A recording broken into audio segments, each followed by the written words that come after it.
Hola, soy Pedro Juan Llabrés y esto es Huele a Química, el podcast. ¿Te interesa la química y estabas buscando un podcast que trate sus teorías y grandes descubrimientos, su historia, los químicos y químicas más destacados y todos los avances que aún están por llegar? Pues este es el podcast. Si te apasiona la química, suscríbete. Cada lunes un nuevo episodio en Spotify, Apple Podcast, Google Podcast, iVoox, Anchor, YouTube y demás plataformas digitales. Hola, ¿qué tal? Bienvenido, bienvenida a mi podcast, al podcast de Huele a Química.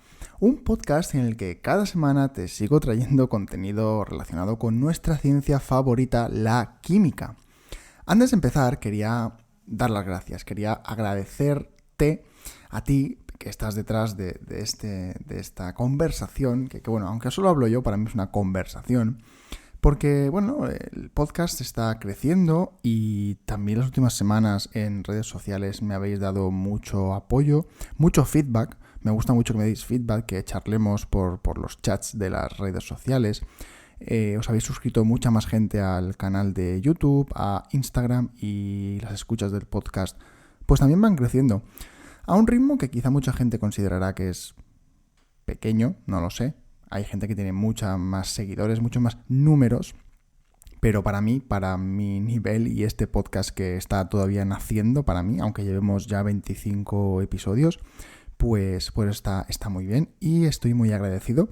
Y nada, eso me da ganas de seguir, porque la verdad es que hay días o momentos que piensas, podría parar o podría tomarme un descanso. Pero no, porque al final os gusta. Y lo que más me llena de satisfacción en vuestros comentarios es cuando me decís: por fin he encontrado un podcast de química, lo estaba buscando, no encontraba nada. O eres el único canal que ha comentado el Premio Nobel de Química 2020 con una visión realmente de la química, ¿no? Eso me lo dijisteis hace unos días. Eres el único canal que ha hecho un vídeo en YouTube sobre el Premio Nobel de Química hablando de química. Y es verdad, porque no existe. La divulgación en química está un poco a la baja, y ese era mi objetivo inicial antes de empezar el podcast, o cuando lo empecé. Y que me lo digáis, pues me da el doble de ánimos. Así que bueno, eso, gracias, y ahora sí os cuento un poco de qué vamos a hablar hoy. Bueno, pues ya tenemos nuestro candidato a fármaco, chicos. Ya tenemos nuestro candidato a fármaco. Empiezo tan directo y efusivo para situarte, porque hoy seguimos con la serie dedicada a la química médica, al descubrimiento de fármacos con todas sus etapas y sus detalles, ¿vale? Hoy debemos situarnos en el escenario de que ya hemos superado los ensayos preclínicos, ¿vale? Que te conté hace unos cuantos podcasts, en animales o in vitro o cualquier otro método que hayamos seguido. Tenemos gigas y gigas de información sobre nuestra molécula candidata, ya sea en estudios in vitro como en animales. Y no solo hemos demostrado que la molécula es segura, sino que podríamos decir que también está siendo efectiva, al menos, os ya digo, en ensayos preclínicos. Tenemos la frecuencia, la frecuencia de administración, la dosis, la vía de administración, más o menos ya pensada y sabida un poco cómo va a funcionar.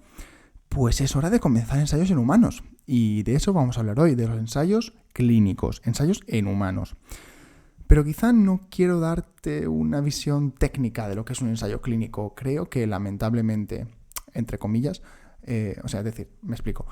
Me refiero a que estos meses hemos tenido muchísima información relacionada con ensayos clínicos debido a la pandemia. Si algo bueno puede traer una pandemia de este estilo es que hay una cantidad enorme de información que llega a todo el mundo sobre, en este caso, pues virus, ensayos clínicos o tests, ¿no? Con lo cual tenemos mucha información sobre eso, cómo funciona el ensayo clínico, fases, etcétera, etcétera. Vamos a hablar de eso, pero hoy quería darte una visión un poquito más desde dentro, ¿vale? Porque, por si no lo sabes, yo me dedico a este mundo de los ensayos clínicos y, bueno, quería contarte un poco cómo es un ensayo clínico desde dentro, qué etapas tiene desde que empieza hasta que acaba, y luego ya entraremos un poco en detalles técnicos de fases, tipos, etcétera, ¿no? ¿Vale? Espero que te guste, a ver cómo sale este episodio, porque creo que puede ser productivo para conocer un poco más cómo son los ensayos clínicos por dentro.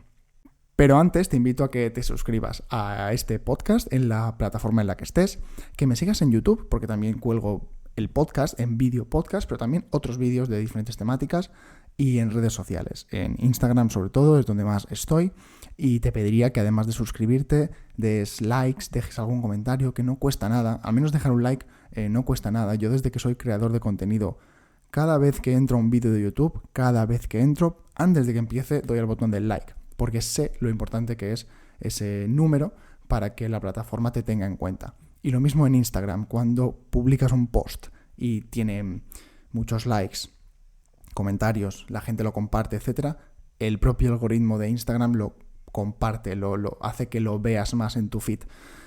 ¿Es justo o no es justo? Eso no voy a entrar, pero funciona así y gran parte de que la actividad fluya es de los seguidores. Por tanto, te pido que si te apetece darme un poco de apoyo, pues le des like, compartas y todo eso, lo que a ti te apetezca, lo que te cueste menos esfuerzo. Así que venga, arrancamos con este episodio ya. Por cierto, hemos vuelto ya al formato podcast habitual. Le he dedicado 2 semanas al Premio Nobel con formato más YouTube, ¿no? Porque creo que era un tema que funcionaba mejor en YouTube. Y luego lo he subido al podcast en formato audio. Ahora vamos a hacer lo contrario, lo que llevo haciendo los últimos meses, que es grabar un podcast en audio y de paso me grabo. Hola YouTube. Así que si quieres verme a través de YouTube, pues también estoy ahí. Y venga, arrancamos con este episodio. Vamos a empezar a definir un poquito qué es un ensayo clínico, ¿vale? A grandes rasgos, eso no lo vamos a obviar. Y bueno, te cuento, pues un ensayo clínico es un estudio de investigación donde se realiza una evaluación en pacientes con el objetivo de conocer diversos aspectos de una enfermedad e investigar los nuevos tratamientos asociados a esta enfermedad que se están estudiando, como el que tenemos nosotros entre manos desde hace varios meses, el que te estoy contando que estamos estudiando.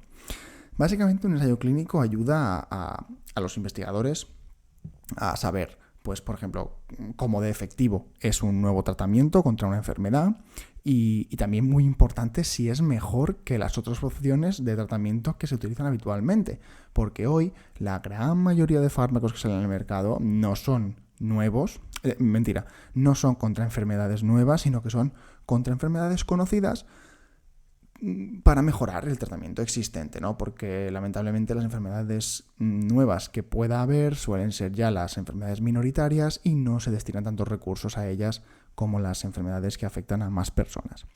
Si este nuevo tratamiento provoca algún efecto adverso, también es estudiado en ensayos clínicos, ¿no? Eso es casi lo más importante. Es decir, si un fármaco es seguro para los pacientes que lo están tomando y qué efectos adversos o secundarios pueden ser tolerables en función del ratio riesgo-beneficio. Eso se estudia en muchísimo detalle. Y también qué dosificación proporciona los mejores beneficios a los pacientes. Obviamente, se entiende por dosificación el conjunto de parámetros relacionados con la administración del fármaco: dosis, vía de administración y frecuencia. Esos 3 parámetros es la dosificación del fármaco y te estudia perfectamente cuál es la mejor, la más óptima para luego que se lo tome el mayor número de pacientes posibles. Quizá pueda ser obvio para ti, si escuchas este podcast, que te gusta el tema, pero se debe remarcar la importancia de estos ensayos antes de lanzar un fármaco al mercado, ¿vale? Hay que ensalzar esta importancia y pensar que toda la legislación y regulación que se ha hecho al respecto está porque es muy importante realizarlos y tienen que realizarse bien. Es un proceso muy reglado, controlado y basado en unas normas comunes a todos los científicos del mundo. Las agencias reguladoras de medicamentos estudian y evalúan todos y cada uno de los fármacos que salen al mercado o que pretenden salir al mercado y, por supuesto, han evaluado todos los que tomas y conoces hoy en día. Eso asegura no tanto la efectividad, sino la seguridad. Y me explico. Porque lo que te diré puede parecerte sorprendente, pero es posible que salga un fármaco al mercado con una efectividad media-baja, ponle media, si se considera que el beneficio es suficientemente importante para la enfermedad en concreto, ¿vale? Pero jamás saldrá un fármaco al mercado que no sea un, 90% seguro, es un número al azar, 90% seguro. Y ese 10% restante debe ser conocido, estudiado, analizado y evaluado su riesgo. Es decir, ese 10% de efectos secundarios deben ser perfectísimamente conocidos. Si es aceptable, pues se tolera y se deja el fármaco salir al mercado. Pero si uno solo de esos efectos es muy peligroso para la salud de los pacientes, ese fármaco se desecha, ¿vale? Eso me gustaría que se tuviera en cuenta y se explicara siempre que alguien que conozcas te diga algo relativo a la seguridad de los fármacos. No, un fármaco es 100% seguro. Mentira, un fármaco es 90% seguro, el 10% está controlado, o el 9% está controlado, y hay un 1% de posibilidades que ha sucedido en la historia que a la larga se ha visto que ese fármaco ha sido no seguro, pero bueno, con efectos a la larga que no se podían predecir en estudios cortos. Bueno, en fin, eso es otro tema, pero entiendes lo que te quiero decir, ¿no? Bueno, pasemos un poco más a la chicha del asunto, ¿no? En estos tiempos quizá ya sepas en mayor medida que hace un año, o sea, quizá ya sepas hoy mejor que hace un año, evidentemente, cómo se estructura un ensayo clínico. Repito, algo que nos ha traído esta pandemia es mucha más información que ha llegado a la población y estamos todos mucho más enterados de cómo funcionan estos ensayos por la reciente vacuna que se está intentando sacar, ¿no? Pero, ¿sabes realmente cómo se diseña uno de estos estudios? Es decir, ¿qué procesos mentales suceden? ¿Qué pasos hay que seguir para poder comenzarlo? Y cuando se ha comenzado, ¿qué pasa dentro de un ensayo clínico? ¿Cómo se estructuran las visitas? ¿Qué le pasa a los pacientes? ¿Qué se estudia y cómo se estudia? Bueno, pues todo eso te quería contar, ¿vale? Así un poquito hoy en este episodio. Y bueno, pues vamos a empezar. Vamos a empezar con eso porque es curioso. Antes de empezar un ensayo clínico, las mentes pensantes de deben sentarse y elaborar un protocolo, ¿vale? La palabra protocolo es casi la más importante de todo este proceso. En él se describe todo, absolutamente todo el proceso que se va a seguir. Y repito, todo el proceso. En el protocolo se debe hablar de los antecedentes de la enfermedad, por qué hace falta ese tratamiento, en qué se basan para estudiarlo. Se debe especificar cuántos pacientes van a evaluar, qué criterios de inclusión en el estudio deben cumplir y cuáles serán los motivos de no inclusión. Por ejemplo, si se sabe que un medicamento puede causar arritmia como efecto secundario, pues no se podrán incluir pacientes con problemas cardíacos, ¿vale? Ese tipo de criterios. Debe especificarse exhaustivamente cuánto va a durar el estudio y acompañarlo con un calendario de visitas. Cuántas visitas tendrá que hacer el paciente al hospital, cada cuánto tiempo y exactamente qué se le va a evaluar en cada visita. ¿Se le va a hacer una exploración física en cada visita o no? ¿Se le hará un análisis de sangre cada 2 o cada 3 visitas? ¿Vale? ¿Cada cuánto se le va a administrar el fármaco y qué pruebas se van a realizar para evaluar su eficacia, tanto después de administrárselo como días después? Y muchísimas cosas más, todas ellas muy especificadas al detalle. Es cierto, ¿eh? Debe ser así. Además debe contener los principales puntos a evaluar, es decir, los llamados endpoints. Serán aquellos parámetros principales que se establecen como indicadores de la eficacia o de la seguridad del fármaco, ¿vale? Si el objetivo del fármaco, por ejemplo, es calmar los dolores de cabeza, pues uno de los endpoints del estudio, del protocolo, debe ser evaluar la disminución del dolor de cabeza, por ejemplo, ¿no? Ha de ser un documento largo, extenso y detallado que cualquier persona que lo lea pueda entender lo que se va a hacer en ese estudio y con esos pacientes, ¿vale?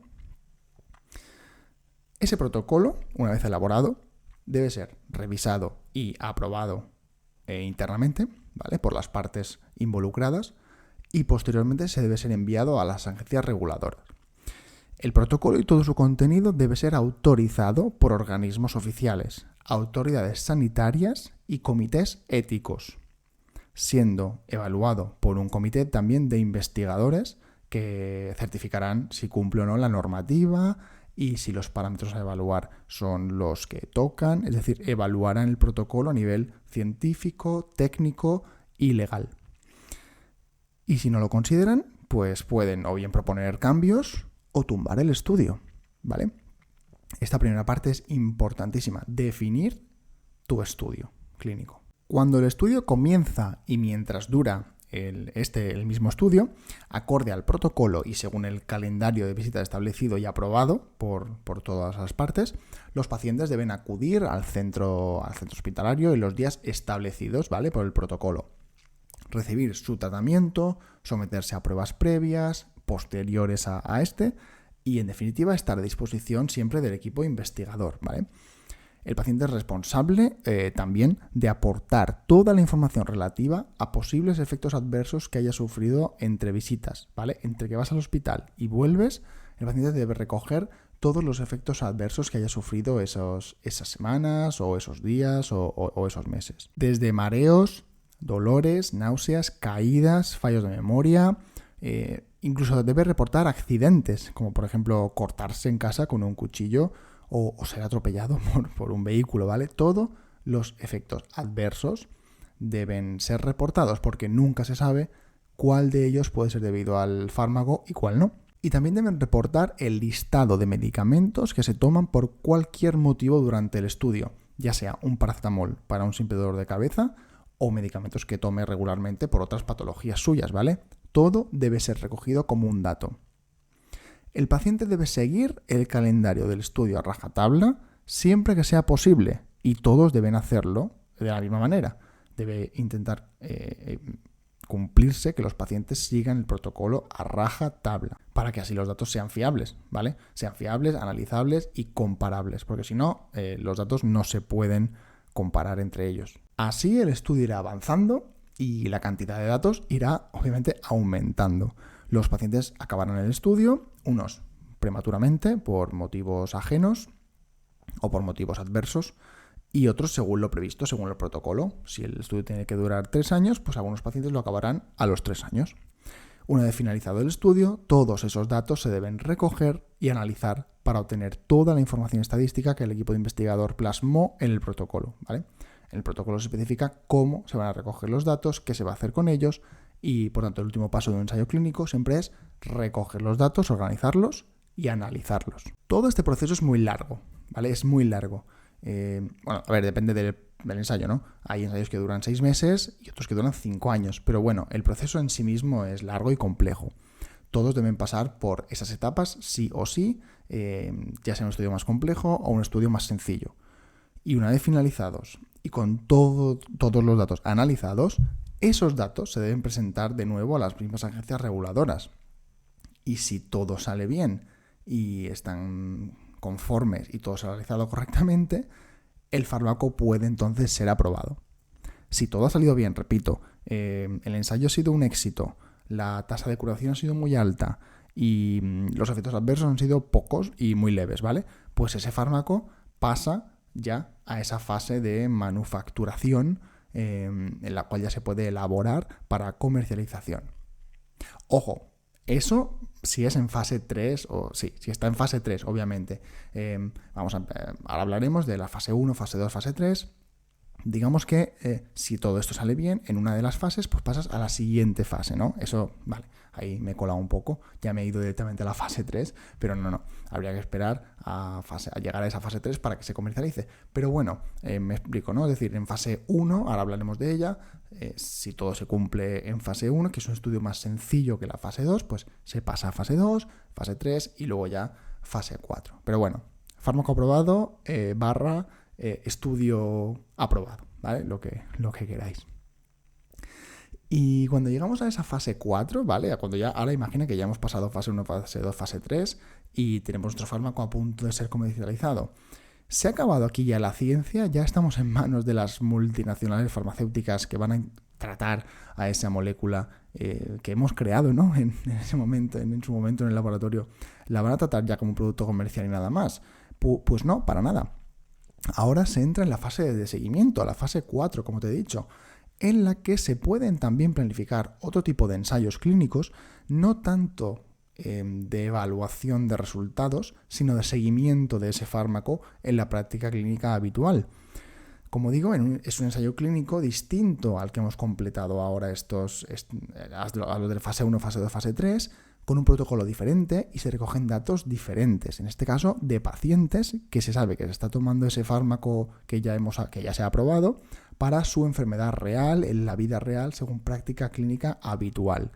Y así se pueden evaluar diferentes parámetros a largo plazo. La eficacia ya está más o menos probada, ahora se van a centrar mucho más en la seguridad a largo plazo y que ese fármaco siga siendo seguro con el paso de los años, que no aparezcan efectos adversos no deseables años después de que ser comercializado, ¿no? Pero bueno, superado este último ensayo en fase 4, ahora sí, si todo ha ido bien, pues podemos decir que ese fármaco ha sido un éxito y será el elegido para tratar esa enfermedad en los próximos años, hasta que quizá salga otro que mejore alguna de sus prestaciones. Eso es así y debe ser así, porque siempre debemos optar al mejor tratamiento posible, al que más eficaz y más seguro sea de todos. He intentado contarte más que para qué son o qué son los ensayos clínicos, que de eso ya hay mucha información, cómo se llevan a cabo por dentro, ¿no? Eso es lo que te acabo de contar.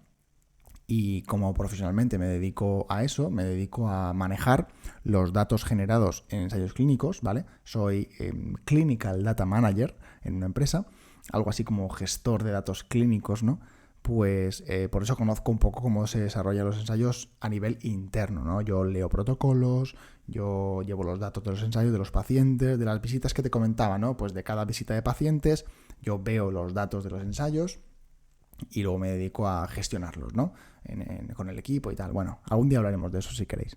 Si te apetece que hable de mi profesión, me lo puedes dejar en comentarios y me lo plantearé.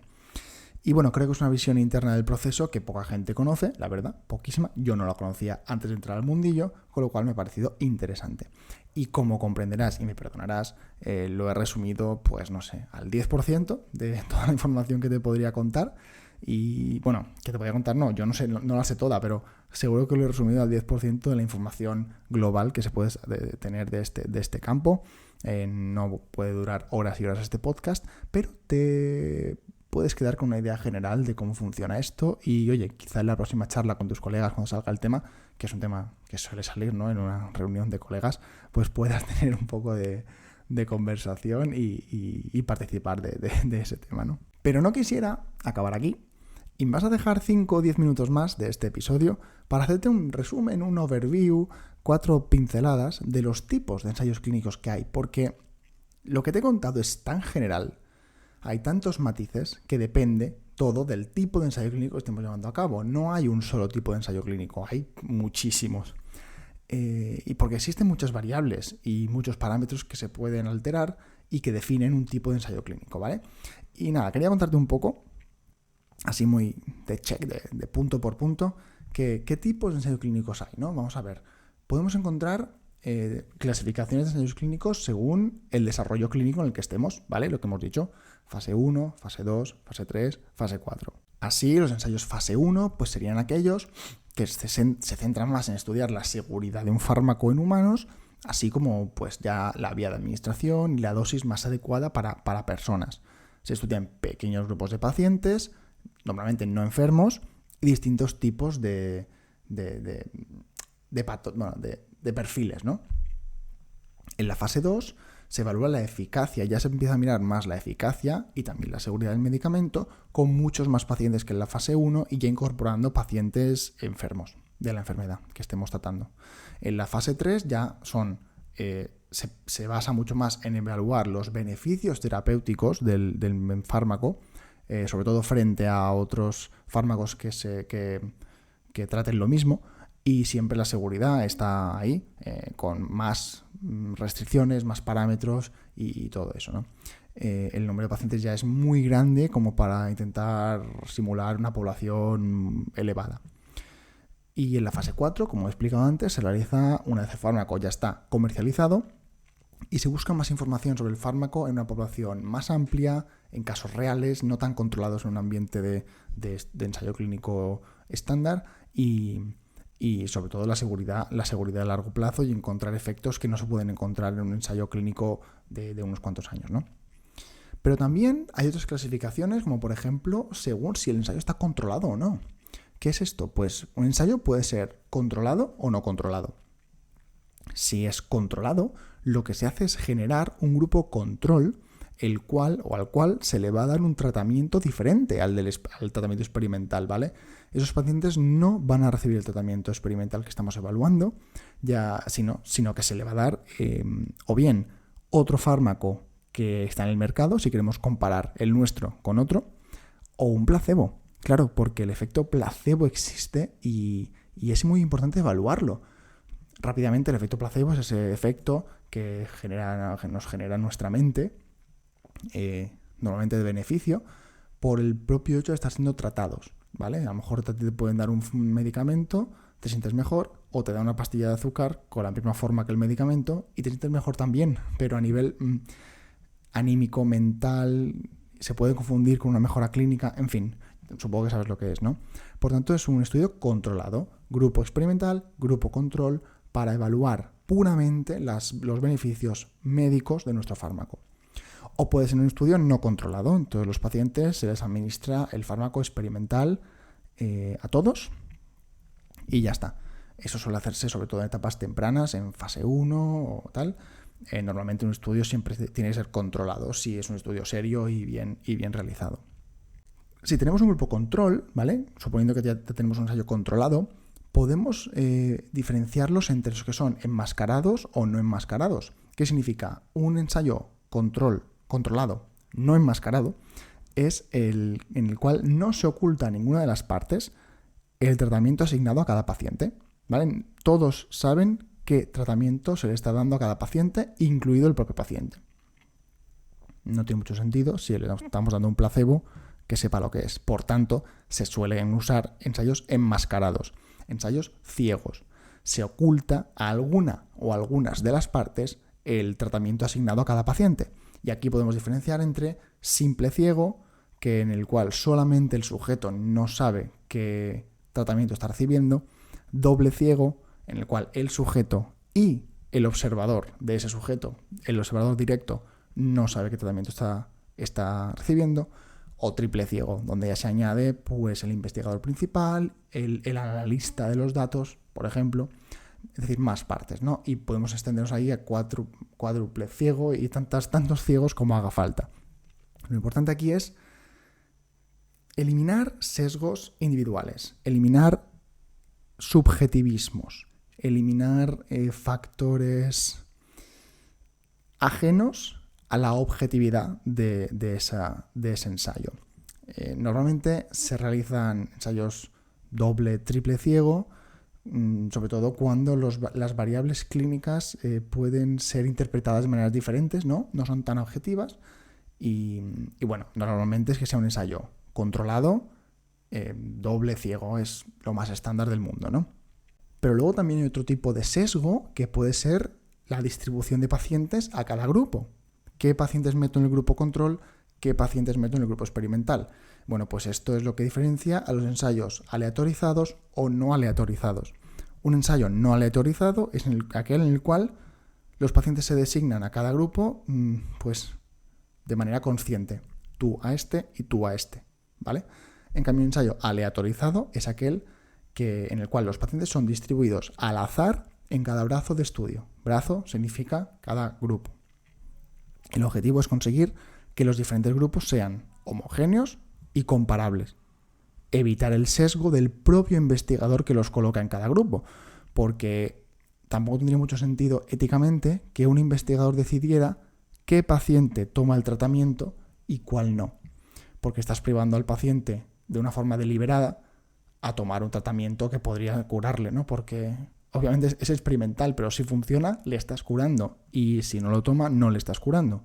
Por tanto, se suele utilizar ensayos aleatorizados para que cada paciente vaya a un grupo de manera al azar, ¿vale? De una forma al azar y que no pueda haber subjetivismo otra vez, ¿no? Todo esto se basa en eliminar el sesgo individual de las personas que participan en el estudio y que todo quede en manos del azar y de la objetividad científica.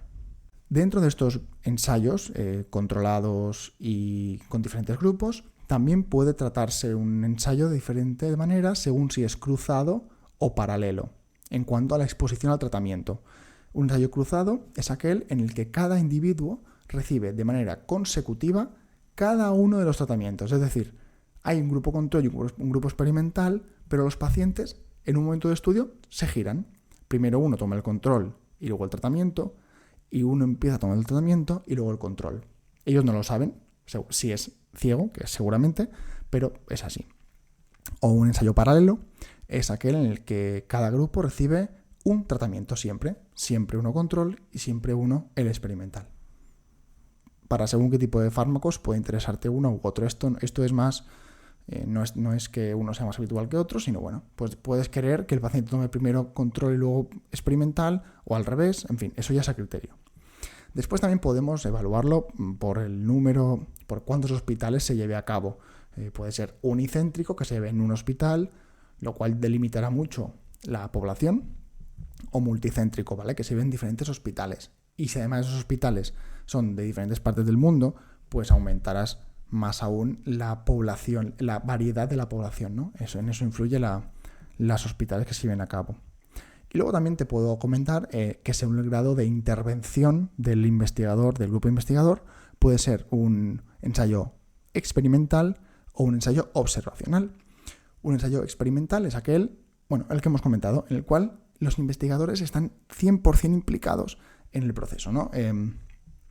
Se definen unas variables y los pacientes son tratados de una manera muy controlada mediante unas condiciones concretas y se evalúan parámetros concretos a nivel experimental. Se experimenta, aunque suene mal, con esos pacientes.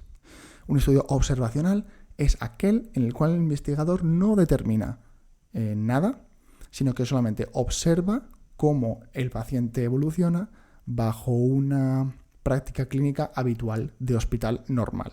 Eso es lo que sucede normalmente en las fases 4, que no hay intervención, sino que solo se mira qué le pasa al paciente en una condición estándar de tratamiento con ese fármaco. Por tanto, al final podemos hablar de ensayos fase 2, controlados, doble ciego, no aleatorizado, paralelo, multicéntrico y experimental, por ejemplo. Este sería solo un tipo de ensayo clínico. Después podemos tener uno fase 2, no controlado, abierto y ya está, porque si no es controlado, pues no puede haber muchas cosas. Y multicéntrico, por ejemplo, ¿no? Ese sería un segundo tipo de ensayo. Bueno, así, con todos los subtipos puedes hacer una combinación que sea un tipo de ensayo clínico, y con los que no te he comentado, que no te he contado aún, pues más, ¿no? Para que veas que lo que te he contado hoy es un caso muy genérico, pero que hay ensayos de 1000 tipos y cada uno tendrá sus particularidades, ¿no? Y de eso se trata. Y hasta aquí el episodio de hoy. Espero que te haya gustado. Ha sido un episodio menos, científico de lo habitual, menos químico seguramente, pero me sirve de cierre para esta fase de la serie de química médica en la que te he contado desde el momento en el que identificamos una enfermedad diana. De esa enfermedad identificamos una diana terapéutica a la cual hay que atacar ahí, a ese punto del cuerpo.